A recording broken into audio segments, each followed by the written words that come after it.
안녕하십니까.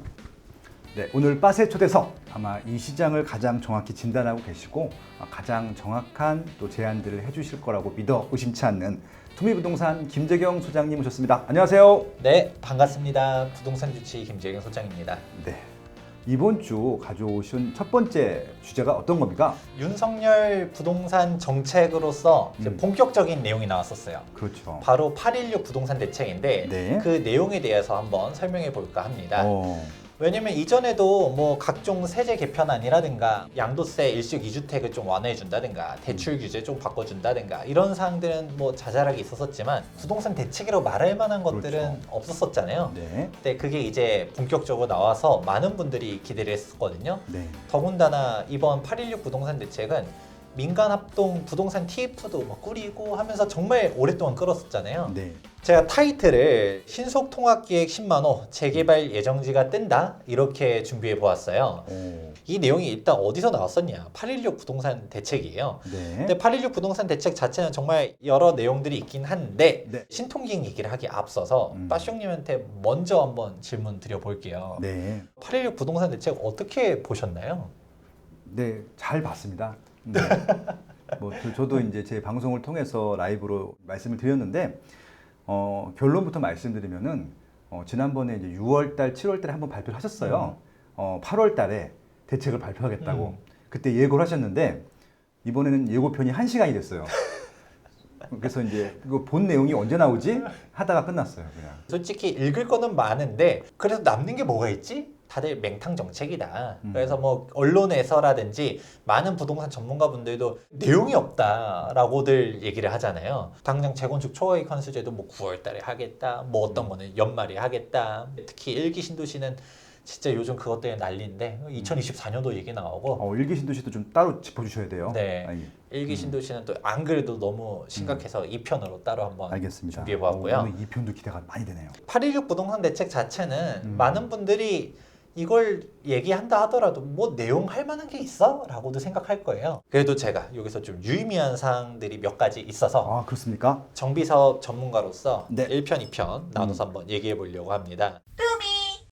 가장 핵심적인 사항들은 결국 이제 공급에 대한 거가 아닐까 싶긴 해요. 네. 250만 호 공약에서 한 발 더 나아가서 270만 호를 하겠대요. 그렇죠. 보면 뭐 서울 수도권에서 뭐 이렇게 뭐 열심히 하겠다 해서 아무튼 270이 된다라고 하는데 어떻게 공급을 하느냐, 오늘 메인 주제이기도 한 신속통합기획 10만 호가 여기 있는 거죠. 서울은 그 50만 호 중에 10만 호는 이제 앞으로 신속통합기획으로 10만 호를 지정하겠다라고 했어요.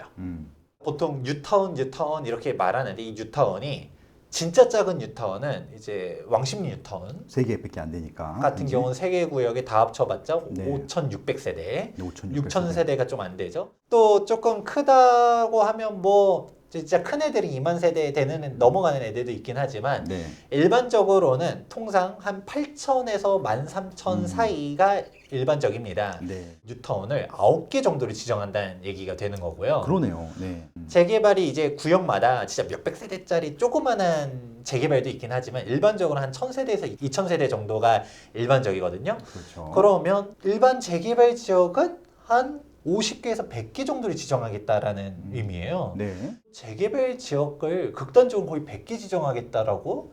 그렇게 지정할 만한 데가 있긴 있어? 라고도 생각이 들 거예요. 저희가 서울에서만이잖아요. 네, 서울에서만. 서울에서 100개? 아마 예정지는 100개가 넘긴 할 텐데 그렇죠. 잘 못 가고 있고 그거 빼고 이거 새로운 게 100개잖아요. 뭐 그쵸, 이미 네. 뭐 선정하고 뭐 이런 데들 제외하고 이번 진도 나가고 있는 거 빼고 새롭게 지정하는 게 네, 100개라는 거 아니에요? 신규 지정만. 그러니까 얼추 노후도만 맞다 싶으면 다 지정하겠다는 건가? 라고 그러네요. 생각이 들 수도 있는 거죠. 이번 8.16 부동산 대책에서 뭐 직접적인 것들 다 빠졌습니다. 그리고 예고편에 예고편 얘기했던 네. 것처럼 그냥 다 향후 뭐 하겠다, 향후 계획하겠다, 향후 발표하겠다 이런 식으로 나오니까 딱히 별건 없는데 이 신속통합기획 10만 호라는 키워드가 지금 현재 예정지 쪽에서는 들끓고 있는 게 현재 상황입니다. 본격적으로 민간 재개발 시대가 온 것은 오세훈 서울시장이 재보궐선거에서 당선됐었을 때부터 이제 뜨기 시작했었거든요. 작년 상반기였죠. 그렇죠. 전 박원순 서울시장님 있었을 때는 뭐 신규 지정이 뭐예요? 있었던 재개발 지역들도 해제하고 그랬었잖아요. 그렇죠. 낙후돼서 여긴 개발해야 될 것 같아요 라고 해도 안 됐어요. 왜냐면 지정권자가 시도지사다 보니까 뭐 출발 자체를 못하는 건 거죠. 이제 시장님의 간택을 받지 못하면 아무것도 안 되는 거였는데 오세훈 서울시장님 체제로 이제 들어서면서 이제 본격적으로 민간 재개발이 될 수 있겠다. 그 첫 삽이 2021년도 5월 26일자로 주거정비지수제라는 악법 이거를 폐지했었던 것이죠. 실제로 신속통합기획도 추진하고 이렇게 움직였었는데 서울시에서만 끌고 갔었던 거지. 그렇죠. 국토부 즉 전 정권 입장에서는 민간 재개발을 달거하지 않았었죠. 네. 다 국가 주도로 했었잖아요. 3기 신도시 이렇게 택지 지정이라든가 아니면 재개발 재건축을 한다 하더라도 그냥 재개발 재건축이 아니라 공공 재개발, 공공 재건축 맞아요. 그런 것들로만 갔었었다 보니까 이 신통기획이 정말 사람들이 선호했었었는데 이 신속통합기획을 이제는 정부도 지원을 한다. 그렇죠. 이게 유의미하다라는 거죠. 서울시에서 추진하는 이 신속통합기획을 정부 차원에서도 이거 괜찮은 것 같은데 해봐 하면서 지원해 준다는 거고 구체적인 플랜까지도 나왔던 거죠. 10만 호라는 의미를 여러분이 제대로 알 필요성이 있다. 우선 신속통합기획이 도대체 뭐야? 부터도 일단 간단하게 알 필요성이 있을 텐데요. 2021년도 5월 26일자 자료를 보게 되면 맨 처음 이 신통기획이 아니라 공공기획이라는 이름으로 맞아요. 출발을 했었습니다. 공공기획이었습니다. 이 공공기획 자체가 무엇이냐?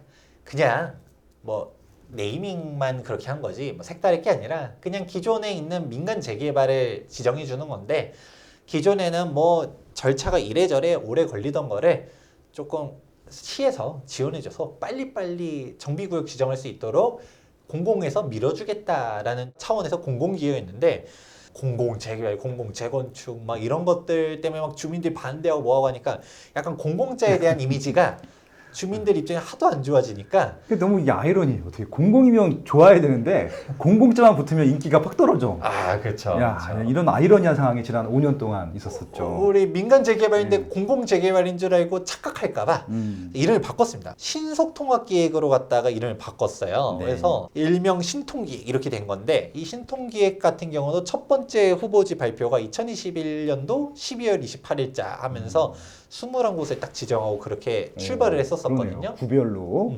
예. 그럼 이 신통기획을 10만 원은 공급하겠대라고 한다 하더라도 여러분들이 개념을 잡아야 돼요. 빠숑님이랑 여러 번 설명한 적이 있었어요. 재개발 그렇죠. 예정지는 절차법이기 때문에 특히 도정법은 절차법이니까 그냥 멋대로 하면 안 된다. 잘 알고서 투자해야 된다라고 한 영상들 있으니까 자세한 사항은 거기에 참고해보면 좋을 것 같지만 네. 간단하게만 좀 얘기해보자면 주거정비지수제가 폐지는 됐지만 이 주거정비지수제는 사실 도정법에서 정해진 거에서 더 초과해서 박원순 전 서울시장님께서 정비사업 아예 지정 못하도록 하려고 네. 그래서 이제 만들어 놓은 거예요.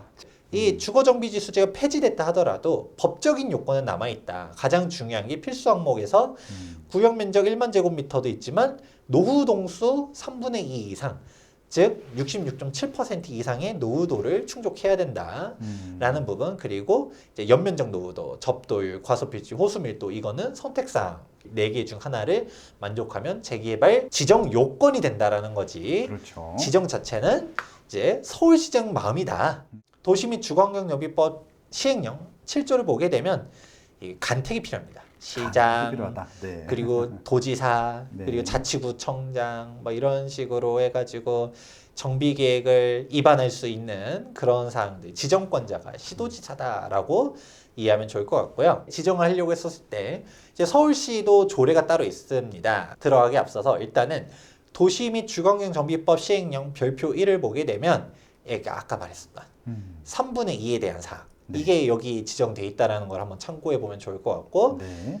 그래서 이제 서울시 조례 같은 경우는 이 노후 불량 건축물의 기준이 무엇이냐? 철근 콘크리트 조는 30년이고요.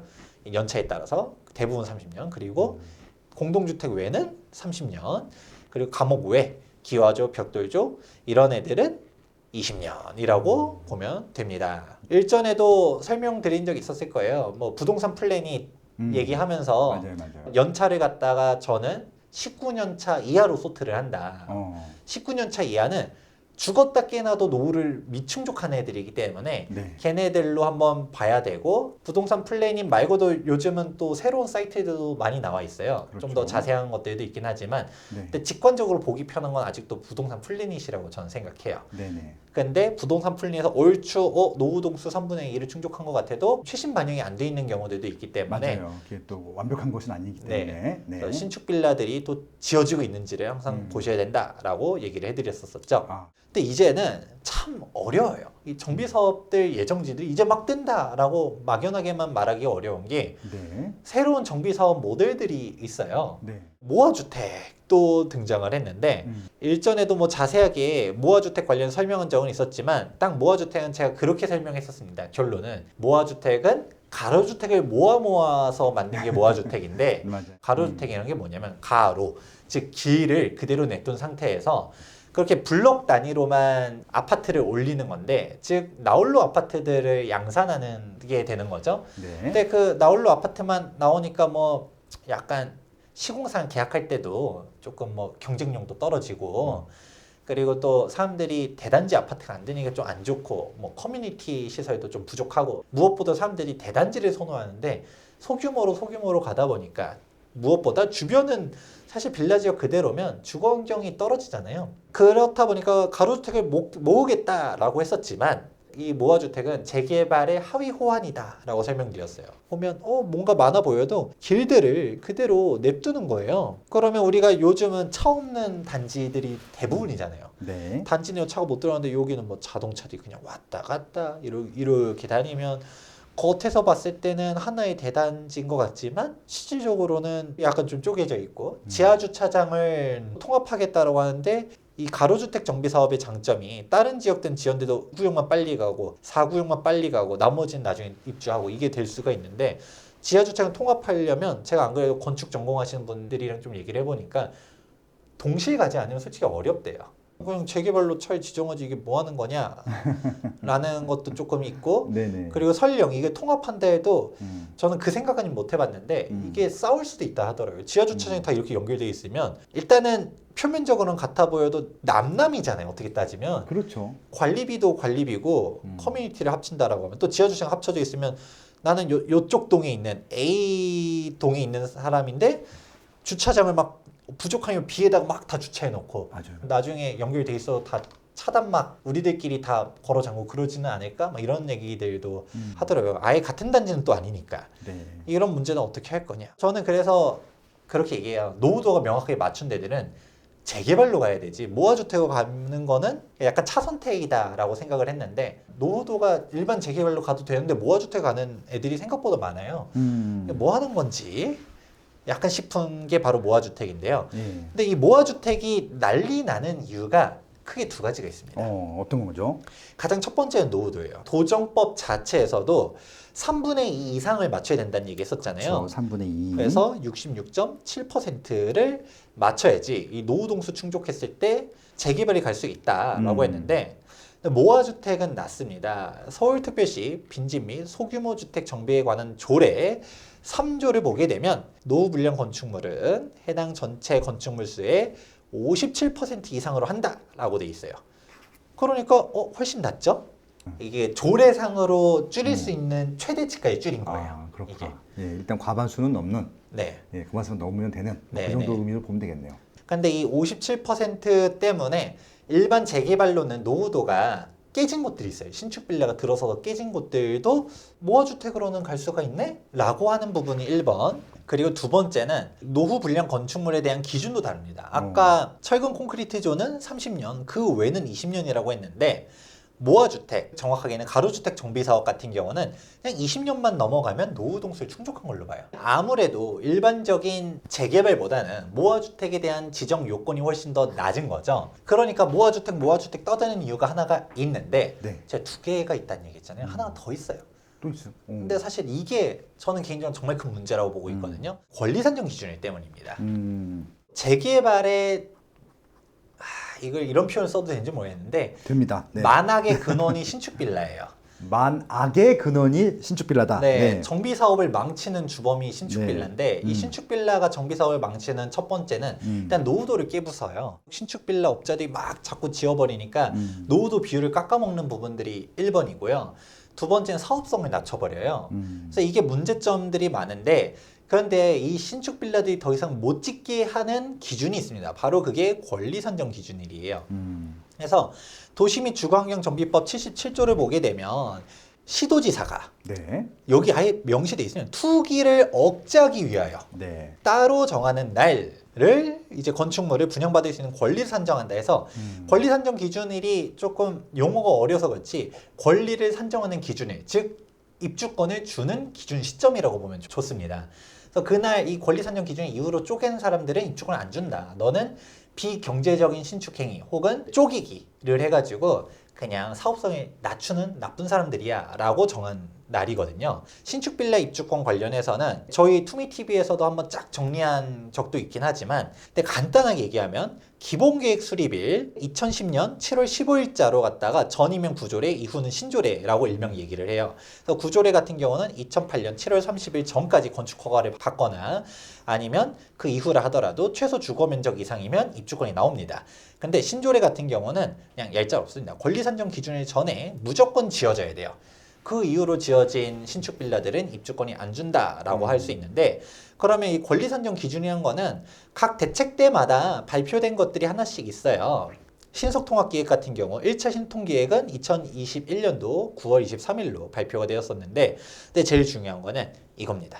향후 공모구역은 공공이든 민간이든 간에 2022년 1월 28일을 권리산정 기준일로 지정해놨습니다. 그 말이 어디 있어요? 라고 하면 여기 있어요. 여기 있어. 2021년도 12월 28일자 서울시보를 보게 되면 이쪽에 2022년 1월 28일을 권리산정 기준일로 고시해서 향후 추진되는 공공재개, 민간재개발, 공모에서는 공모시기에 상관없이 2022년 1월 28일로 하겠다라고 했었던 것이죠. 네. 이게 발표되니까 빌라를 건축하시는 분들 입장에서는 날벼락이 떨어진 거예요. 그 전에 열심히 지어서 분양을 할 때는 뭐 이게 노후도를 깎아먹고 뭐고 그런 것들은 있었지만 그래도 그냥 빌라로 팔면 잘 안 팔리니까 재개발이 됩니다. 네. 아파트를 받을 수 있는 입주권 이렇게 분양을 해야지 잘 분양이 되잖아요. 그러니까 열심히 그렇게 해서 팔았었다가 이제는 신축 빌라 입주권 안 나온다는데요? 라고 해버리니까 재개발 끼워 팔기가 안 되죠. 그래 버리는데 이분들한테 한 줄기의 빚이 생겼으니 바로 무화주택입니다. 이 무화주택은 그렇게 연결되는구나. 예. 권리 산정 기준일이 공모 결과 발표일이에요. 앞으로 지정되는 신속통합기획이나 공공재개발 같은 경우는 무조건 입주권이 안 나와요. 그런데 무화주택은 아직도 나오네? 요즘 재개발 예정지를 얘기하시는 분들을 보다 보면 일단은 반으로 갈립니다. 진짜 재개발 전문가면 네. 두루두루 다뤄야 돼요. 멀쩡하게 주어진 인가단 재개발도 다루고 뭐하고 해야 되는데 맨날 예정지만 떠드시는 분들이 있어요. 그분들을 잘 파고들다 보면 네. 빌라를 건축하시는 분들이 아. 너무 많아요. 그분들이 요즘은 이제 신통기획 얘기 안 해요. 다 모아주택만 얘기해요. 그렇죠. 재개발 얘기하면 현 청산이니까. 그렇구나. 근데 모아주택이면 되니까. 되니까. 그리고 노후도 요건도 아무래도 부담이 좀 덜하니까. 이걸 구분을 해야겠구나. 모아주택도 저는 나쁘다라고는 생각 안 해요. 노후도가 안 맞는 데들인데도 그래도 정비를 할 필요성은 있잖아요. 그렇죠. 필요한 데가 있죠. 근데 항상 얘기했던 것처럼 재개발 차선택적인 거라서 그렇죠. 재개발로 갈 수 있는 곳은 재개발로 가고 아닌 곳들은 모아주택을 가고 저는 이렇게 이원해야 된다라고 보는데 네. 멀쩡하게 노후도를 충분하게 맞춘 것들조차도 사람들이 모아주택을 푸시하고 우리 모아주택 할 겁니다 막 이러고 있고 그거를 선동하는 사람들의 배후는 네. 그 빌라업자들이 있는 경우들이 너무 많다. 그래서 정작 주민들조차도 왜 모아주택을 해? 우리는 재개발 갈 거야. 모아주택 파랑 신동기획 파랑 막 싸워요. 와. 그런 데들이 많아요. 화가들이라고 말하죠. 네. 그냥 아무것도 아닌 지역인데 본인들끼리 경기구역을 딱 그려요. 그리죠. 이렇게는 우리가 뭐 만듭니다 하면서 막 이제 그렇게 해서 가는 경우들이 있는데 이슈 만들어서 네. 오래된 빌라로서는 가치가 별로 없으니까 여기를 갖다가 이렇게 이슈 불어넣어서 막 팔고 본인들 빠져나오고 그래서 추진 주체들에 대한 위구심들도 많아요. 그래서 진짜 지역 주민들이 순수한 뜻으로 가는 사람들도 있는데 외지인들이 와가지고 뭐 사무실 차리고 플래카드 막 붙이고 막 조감도 설계 떠가지고 막 돌려놓고 하다가 가격 쫙 올라가면 딱 팔고서 본인들은 도망가고 예정지 얘기했을 때 조심해야 된다. 하이리스크 하이리턴이다. 얘기하면서 이런 법정 요건 맞춰라. 뭘 해라 했는데 요즘은 저조차도 뭐라 말을 못하는 시장이 돼버렸어요. 모아주택이 나오니까 이제 법정 요건 얘기하기도 어려워요. 모아주택 하면 실제로 되니까. 그렇죠. 신축 빌라 조심하라고 항상 얘기했지만 모아주택으로 가면 진짜 되는 게 맞으니까. 그 지역들이 안 올라가면 모르겠는데 이제 맨 처음 출발이 뭐였죠? 신속통합계획 10만 호로 출발했잖아요. 어지간해서 노후도 맞으면 이제는 다 지정될 가능성이 그 어느 때보다 높아진 거예요. 국가적인 차원에서 서울의 재개발들을 지원하겠습니다. 신규 정비 사업들 막 이래 버리니까 예정지가 정비구역이 될 가능성이 높아져서 안 된다라고 말하기도 뭐하고 된다라고 말하기도 뭐하고 순수하게 잘 추진하려는 사람들도 있지만 여기에 사기꾼들도 있고 한탕 하려는 사람들도 있고 업자들도 있고 너무 시장들이 혼란하다라는 거죠. 그래서 각자 노생의 시대가 왔다. 이제 스스로 잘 판단해야 된다. 저조차도 여기는 된다 안 된다 말을 못 하겠어요. 진짜 될 수도 있는 가능성이 너무 높아지니까. 현재 부동산 시장이 하다못해 멀쩡한 재개발 지역도 있잖아요. 좋았을 인간은 재개발 지역들도 부가현 뉴타운 이하로는 가격대들이 5천에서 1억씩 조정들이 됐어요. 맞아요. 최근에 됐습니다.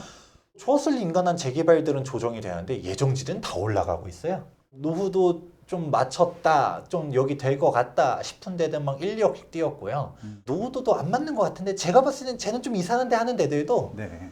막 다 뛰어요. 그러네요. 뭐 용산의 땅 한 평 막 이렇게들 떠들잖아요. 근데 용산에서 진짜 될 만한 지역들, 사람들이 여긴 노후도 되고 여기는 된다라고 말하는 지역들은 투자 금액이 8억에서 뭐 심하면 10억씩 들어가요.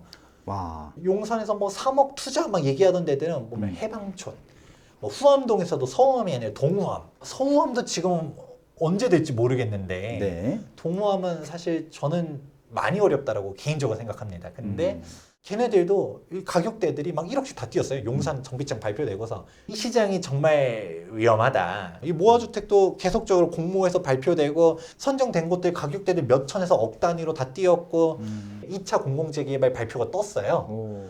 신속통합기획도 이제 공모 들어갈 거고요. 이제 9월 달에 사업들이 너무 많다 보니까 어떤 걸로든 지정될 가능성이 매우 높아지니까 이제 뭐 막을 수도 없고 이놈의 신속통합기획 10만 원 이거가 또 나오다 보니까 잘 보셔야 된다. 재개발 처음 투자한다라고 하면 항상 말하는 기준점이 있어요. 바로 좋았을 인가인데 네. 좋았을 인가가 나도 완공까지 뭐 순탄하게 가야 진짜 빠르면 8년, 뭐 하다 보면 10년. 그리고 사건 사고 터지면 15년, 20년. 이 그렇죠. 정비 사업인데 네. 조합설립 인가를 받을 때 75% 동의를 받는 것도 뭐 5년에서 막 20년 걸리기도 하거든요. 26년. 75% 동의율이 장난 아니에요. 네. 진짜 완공까지 가려면 기간이 정말 길게 보고 가야 된다는 것도 있고 네. 지금 부동산 시장이 진짜 이게 대세 하락장이라고 예를 들어 가정을 해버리면 예정지가 뭔가요? 아무것도 아닌 빌라가 돼버려요. 왜냐면 멀쩡한 정비 사업들도 가격대들이 빠지는데 맞아요. 장이 좋을 때도 75% 동의를 모으는 게 쉽지 않았는데 야 멀쩡한 정비 사업들도 산으로 가더라. 동의율이 나오겠어요? 그러면 일몰제에 다 걸려서 그냥 정비구역 지정된 게 다 해제되고 예정지로 갔지만 설령 정비구역 지정이 돼도 아무것도 아닌 빌라로 다시 리턴할 가능성들이 있다라는 거를 주의를 하셔야 돼요. 어느 때보다도 예정지가 진짜 정비 사업이 될 가능성도 높아졌고 우리 말 안 듣는 청개구리들 있잖아요. 저는 약간 좀 우려스러운 마음에 이전장에서도 재개발 어려울 때 예정지들은 말도 못 꺼냈거든요. 네. 지금 예정지들이 20년 전부터 예정지였었어요. 그 장이 혹시라도 리턴 낼까봐 리스크를 알고 투자하는 거면 상관없는데 그냥 못 모르고 다 우우 하면서 가는 거는 좀 지양할 필요가 있다라고 얘기 드리고 싶지만 일반적인 아파트 가격대들 뭐 휘청휘청 거린다라고 할 때도 빌라 가격대들이 올라가는 건 또 사실이기도 하거든요. 네. 막지도 못하겠어요. 그래서 적어도 예정지 투자하려면 제가 기준점 하나는 드리려고 해요. 가장 중요한 거는 좋았을 인가 이후로 가면 좋겠지만 솔직히 말하면 아무리 조금 조정됐다 하더라도 비싸죠. 소액으로요라고 하면 일단 신속통합기획으로 선정된 곳들이라고 보기보다는 더 초기라고 하면 탈락 지역들 보라고 얘기드리고 싶어요. 뭐냐면 탈락지. 일전에 신속통합기획 선정했었을 때 예를 들어 용산 같은 경우는 11개 구역이나 신청을 했었지만 제일 많이 시청했죠. 맞습니다. 메커니즘이 어떻게 갔었냐면 이 11개 중에서 용산구청에서 4개를 선발을 해서 서울시에다 올렸어요. 서울시에다 올린 곳에서 한 곳을 선정한 게 바로 청파 2구역이었던 거거든요. 그런 떨어진 3개 구역 있잖아요. 아무것도 아니게 되면 또 계속 되돌림표 되는 거죠. 또 신축 빌라 업자들이 또 깽판 치고 노후도 떨어지고 사업성 떨어지고 얘네들 이번에 탈락시키긴 했지만 좀 아까워. 아까운 지역들은 지정을 해놨죠. 뭘 지정했느냐? 이 신축 빌라 더 이상 못 들어서게 건축허가 제한 지역을 걸어놨습니다. 오. 그래서 이 지역들 쭉 보게 되면 리스트들이 있어요. 그러면 여기 딱 있죠. 용산에 탈락한 3개 지역. 원효로, 서계구역, 한남일구역 그 외로도 막 쫙 있는데 이 지역들 같은 경우는 어떻게 따지면 서울시가 찍어준 거죠. 이렇게 건축행위 제한을 해놓고 또 토지거래허가구역도 지정해놨거든요. 이것도 솔직히 말하면 사유재산권 침해예요. 아니 내 땅에다 내가 신축하겠다는데 니들이 왜 막아? 라고 말할 수도 있는 거잖아요. 그렇죠. 아니 내가 쪼개겠다는데 극단적으로 말해 내가 쪼개서 이쪽을 여러 개 받고 싶다는데 니들이 왜 막아? 할 수도 있는 거죠. 사업성 떨어지는 건 내 할 바 아니고 나는 내 이익을 쫓아갈 거야 라고 할 수도 있는데 그거를 제한했다라는 거는 보존할 필요성이 있다는 거고 이 사유재산권을 침해했다라는 거에 대한 이면은 향후에 지정할 가능성이 매우 높다라는 거겠죠. 당장 이번 2022년도 신속통합기획이라든지 2023년도라든지 2024년도라든지 이 지역들이 지정될 가능성이 높고요. 서울시부 네. 3756호를 보게 되면 네. 리스트들이 있습니다. 해서 오, 좋다. 다 가져오진 않았지만 이렇게 경계구역들이 있어요. 네. 이것들을 참고해 보시면서 음. 투자해 보시면 좋을 것 같다라고 해드리고 지도까지 다 나와 있네요. 예. 싶고요. 알겠습니다. 또 하나는 신통기획 탈락 지역 말고도 네. 여기서 끝이 아닙니다. 생각보다 이렇게 개발 행위 제한을 해놓은 지역들이 많아요. 특히 마포에 많은데 여러분들 많이 들어본 데들이 있죠. 염리동, 네. 공덕동 뭐 이런 식으로 염리 5구역 뭐 이런 식으로 염리 6구역 있잖아요. 이런 지역들 같은 경우도 지정이 돼 있고 노고산동도 신축 못하게 돼 있고 모산. 돼지 슈퍼로 유명한 기생충. 기생충으로 네. 핫한 네. 아현일 아현일 구역도 구역. 네. 행위 제한이 네. 되어 있어요. 그랬구나. 이런 지역들 같은 경우는 제가 얘기했죠. 행위 제한은 무작정 평생 막는 거 아니고 기간이 있습니다. 3년. 네. 그리고 한 번 또 연장할 수 있는 그런 것들이 있는데 이 기간 동안은 신축이 안 되니까 노후도가 보존되고 그 안에는 정비구역 지정 가능성이 높다. 네. 그래서 최근에 2022년 8월 26일자로 네. 공공재개발 2차 공모 결과가 발표가 되었는데 오. 여기 보면 바로 어디 있죠? 아현동. 와. 짜잔 지정됐습니다. 공공재개발이 됐든 신속통합기획이 됐든 이렇게 건축행위 제한을 해놓은 지역들 같은 경우는 예의주시할 필요성이 있다라는 얘기들을 해드리고 싶은 거예요. 여러분들이 뭐 노후도, 호수밀도, 접도율, 과소필지 이런 것들을 다 따져가면서 투자하실 수도 있겠지만 일반인들이 그걸 어떻게 알아요? 이런 데들을 가라라고 얘기드리고 싶습니다. 저도 재개발을 전문적으로 파면서 네. 왜 이렇게 어려워지나 항상 생각을 합니다. 사업이 너무 많아졌어요. 아, 이게 뭐야 이게. 근데 이상하게 원래 민간이 더 복잡해야 되는 것 같은데 공공은 심플해야 되잖아요. 네. 이거 다 공공이 다 이렇게 어지럽혀하네 보니까. 네. 공공재개발 다 같은 공공재개발 아니라 제가 이번에 논문 쓴 주제 네. 도심복합사업이 있는 이사부동산 대책의 공공주택 복합사업 같은 경우는 이 현금 청산 기준이 2021년도 6월 29일로 다 청산시키니까 이게 여러분들이 두려워하는 이 정비 사업인 거고 근데 이조차도 가장 최근 816 부동산 대책에서 저랑 이제 빠숑님이 얘기한 의견들을 많이 들었는지 어쩐지 모르겠지만 네. 좀 개선안이 나오긴 했었어요. 아마 이 방송을 또 보고 계실 것 같습니다. 아무래도. 네. 공공재개발이라고 해서 다 두려워하기보다는 이사 대책의 공공재개발이 조금 문제가 있다라는 거고 네. 공공재개발 2차는 56 부동산 대책에 대한 공공재개발인데 이거는 현금 청산 문제랑 약간 좀 거리가 있다. 네. 물론 권리 산정 기준에 대한 사항은 각각 1차, 2차 향후 공모 이거는 복잡하다. 네. 따져보셔야 되는 거고요. 알겠습니다. 민간은 문제가 없다라고 하지만 여기 민간도 그냥 여기 말한 재개발은 도정법상 민간 재개발인데 아까 말했던 것처럼 빈소법에 따르는 가로주택 정비사업과 모아주택은 또 뭐고 막 이런 것들이 막 역세권 시프트는 또 뭐고 막 이런 것들이 튀어나오다 보니까 사람들이 많이 헷갈려하고 이거는 진짜 여담이지만 네. 지주택도 있어요. 사람들이 이 지주택도 지역주택 조합에서 조합자 붙는다고 또 조합인 줄 알고 여전히 또 가입했다가 사기당하는 사람들이 아직도 많더라고요. 멀쩡한 사업이라 해도 우리 리스크들을 항상 고려하면서 투자하셨으면 좋겠다라는 차원에서 이번 1부 다시 한번 좀 네. 복습하는 차원에서 정리해 보았습니다.